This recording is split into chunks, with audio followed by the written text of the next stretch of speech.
Carmelo Anthony, babalik na nga ba sa New York? Ito ang ating pag-uusapan sa ating video.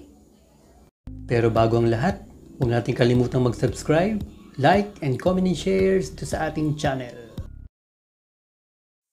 Si Carmelo Anthony ay isa sa pinakamagaling na small forward ng NBA. Sa height ng 6'8", ay kaya niyang umupensa, at kayang tumira sa labas. Ito ang mga katangian na effective sa isang small forward or wingman sa NBA. Pero kahit gaano pa siya kagaling, ay hindi pa rin siya tumatagal sa kanya napupuntang mga NBA team. Si Carmelo Anthony ay na-draft noong 2003 sa Denver Nuggets. First round, third overall pick. Naglaro siya dito simula 2003 hanggang 2011. Sumunod naman ay sa New York Knicks. Naglaro siya from 2011 to 2017. Dito rin siya nakilala sa isa sa pinakamagaling na small forward sa kanyang henerasyon sa NBA. Sumunod naman ay sa OKC to Oklahoma City Thunder from 2017 to 2018. Pagkatapos ito ay naglaro siya sa Houston Rockets ng isang taon lamang kasama si James Harden at Chris Paul. Ngunit hindi siya masyadong ginamit dito. Ngunit kamakailan lamang ay may mga lumabas na balita sa internet na namataan daw na si Carmelo Anthony ay kasali sa working out at mga training sa Brooklyn Nets.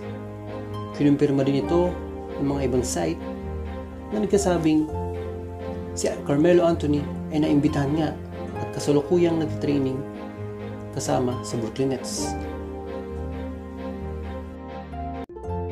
Well, para sa akin, kung sakaling bibigyan siya ng pagkakataon ng Brooklyn Nets upang maglaro sa kanila, ay wala naman ako nakikitang masama dito. Sa katunayan ay maaasahan pa naman talaga si Carmelo Anthony. Kailangan niya lang talaga bigyan ng pagkakataon, bigyan ng playing time at ng tiwala. Magandang addition din to para sa Brooklyn Nets dahil nga inaasahang hindi makapaglaro ng isang season si Kevin Durant dahil sa kanyang tamo ng injury noong finals sa Raptors versus Golden State Warriors. At dahil veterano naman si Carmelo Anthony sa paglaro sa NBA, sa tingin ko naman ay pwede siyang makatulong sa team, lalo na't wala nga si Kevin Durant at kulang ang big three nito na sina Kyrie Irving at DeAndre Jordan. So sa tingin ko naman ay pwede siya talaga magamit sa Brooklyn Nets. Well, sana nga ay talaga makabalik na ito sa NBA dahil kitang-kita naman na healthy pa rin naman ito at kayang-kaya mong makapagbigay ng tulong sa kanyang pupunta na team. Well, sa inyong palagay ay pwede pa ba talaga makapaglaro sa NBA si Carmelo Anthony? O bibigyan pa talaga siya ng pagkakataon ng Brooklyn Nets? Salamat! Iwan lang ang iyong mga comments, suggestion, and don't forget to subscribe to our channel. Salamat mga kaibigan!